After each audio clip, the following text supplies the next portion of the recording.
السلام علیکم خواتین و حضرات، Ghazal Ahmed is back with another episode of Samaa podcast. بڑے عرصے کے بعد یہ ڈائنامک ڈوو والی جوڑی جو آپ کو دیکھنے کو مل رہی ہے، غزال احمد ایکس عبدالستار خان، اور ویری اون اور very special investigative journalist mister Abdul Sattar Khan. اور انہی کے ساتھ ہم آج وہ ایک ٹاپک ڈسکس کریں گے. میں نے کہا اتنی دیر کے بعد میں اس پوڈ کاسٹ پہ واپس آ رہا ہوں تو ذرا واپس آئیں ود دا بینگ. تو آج کا یہ جو ہم نے ٹاپک سلیکٹ کیا نا، آج ہم بات کرنے والے ہیں ایک بہت بڑی شخصیت کی، ایک ایسا انڈیویجول جس کے بارے میں بہت زیادہ ڈسکشن کی جاتی ہے، بڑی زیادہ باتیں کی جاتی ہیں. ان کے بارے میں مشہور یہ ہے کہ یہ پیسہ، گھر، گاڑی، پلاٹ، کوٹھی ادھر ادھر سب کو دیتے رہتے ہیں. اب مزے کی بات یہ کہ اب بندہ پوچھے بھی تو صحیح نا یار، یہ سب دینے کا مقصد کیا ہے؟ کیونکہ مجھے تو بھائی لگتا ہے کہ جب بھی آپ کسی کو ایسے گھر، گاڑی، پیسہ، پلاٹ دے رہے ہو تو آپ کسی مطلب کے لیے دو گے نا، کہ آپ کو بھی واپس کچھ ملے، کوئی فائدہ ہو. تو سوال تو بہت بڑا ہے. اب جواب کون دے گا؟ ستار صاحب آبویسلی. تو ستار صاحب بتائیے. یہ جو شخصیت ہے نا انڈیویجول، پاکستان میں اس انڈیویجول سے زیادہ آج تک کوئی ڈسکس نہیں ہوا. پاکستان کی تاریخ میں ایک انڈیویجول جس کا کسی سیاست سے تعلق نہیں ہے، وہ کبھی حکمران نہیں رہا، کبھی صدر نہیں رہا، کبھی وزیر اعظم نہیں رہا، کبھی گورنر نہیں رہا، کبھی چیف منسٹر نہیں رہا، لیکن پھر بھی ہر کسی کی پھر زبان بھی ہر جگہ پر یہ شخص، اس کا ذکر ہوتا ہے، ڈسکشن میں ایک بندہ رہتا ہے.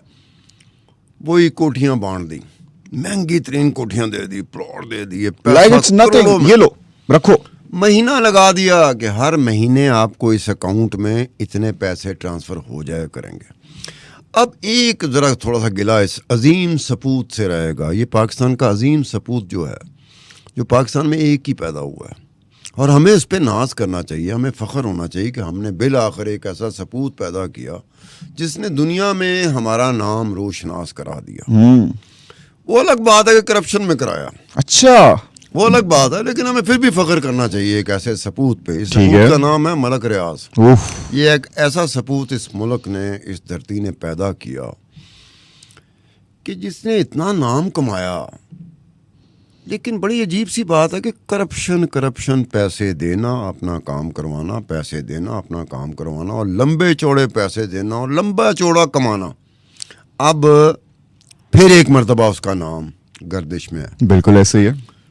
اس نے بڑوں کو پیسے دیے، کروڑوں روپے دیے، لیکن ایک بات کا گلہ ہم جیسے بندے کو رہے گا اس ملک ریاض صاحب سے، کہ ملک ریاض صاحب آپ یہ جو لیک کرتے ہیں کہ اس کے اکاؤنٹ میں اتنے پیسے گئے، میں نے کوٹھی دی، میں نے بنگلہ دیا، میں نے پلاٹ دیے، کروڑوں اربوں روپے ان لوگوں میں بانٹ دیے، لیکن آپ نے کبھی ذکر نہیں کیا کہ ان لوگوں میں کروڑوں روپے بانٹنے کا مقصد کیا تھا، کیوں دیے. آپ نے جب پیسے دیے تو آپ نے خود بھی کمائے ہوں گے. اور کتنے کمائے؟ آپ نے 2 کروڑ دیا، 3 کروڑ دیا، 4 کروڑ دیا، 5 کروڑ دیا، آپ نے دیا، ہم مانتے ہیں آپ نے دیے پیسے، آپ نے پلاٹ دیے، آپ نے کوٹھیاں دیں، لیکن آپ نے ان ریٹرن کتنا کمایا؟ 50 کروڑ کمایا، 1 ارب کمایا، 2 ارب کمایا، 5 ارب کمایا، 10 ارب کمایا.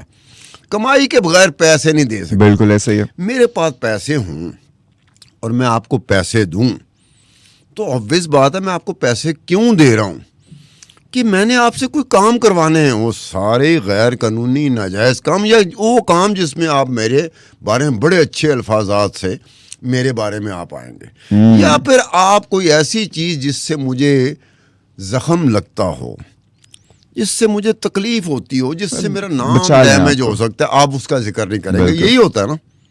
آپ آیتیں معتبر ترین کی کیا اردو ہو سکتی ہے کہ ایک ایسا شخص جو بڑی برگزیدہ شخصیت ہو، ملک ریاض ہوئے، وہ شخص پیسے دیتا ہے، کماتا رج کے ہے. اتنا کمایا کہ پاکستان میں لوگ کئی دفعہ ایسی بات کرتے ہیں، میں کہتا ہوں میرے پاس ڈاکومنٹ نہیں ہے، میرے پاس ڈاکومنٹ ہوں، دستاویزاتی ثبوت ہو، میں بتا سکوں کہ اس کے پاس ایکچولی اس کی نیٹ ورتھ ہے کتنی. کوئی کہتا ہے پاکستان میں اس سے امیر کوئی نہیں ہے. میں کہوں ایک میاں منشا ہے، بزنس مین ہے، ریکارڈڈ، جو چیز ڈاکومنٹڈ ہے. میں تو ڈاکومنٹڈ کے حساب سے چل سکتا ہوں، کوئی بھی بندہ ڈاکومنٹڈ چل سکتا ہے. ڈاکومنٹ سے باہر چاہے وہ بہت ہی امیر ہو، لیکن جب تک اس کی ڈاکومنٹیشن نہیں ہے ہم کیسے کر سکتے ہیں؟ ہم تو کیا سرائیاں کر سکتے ہیں. تو لوگ کہتے ہیں کہ سب سے امیر آدمی ملک ریاض ہے. میرا خیال میں ہوگا بھی انڈاکومنٹڈ ریاض ہوگا، کیونکہ جس طرح سے کون سی ایسی حکومت ہے، کون سا ایسا صدر ہے، کون سا ایسا وزیر اعظم ہے، کون سا ایسا گورنر ہے، چیف منسٹر ہے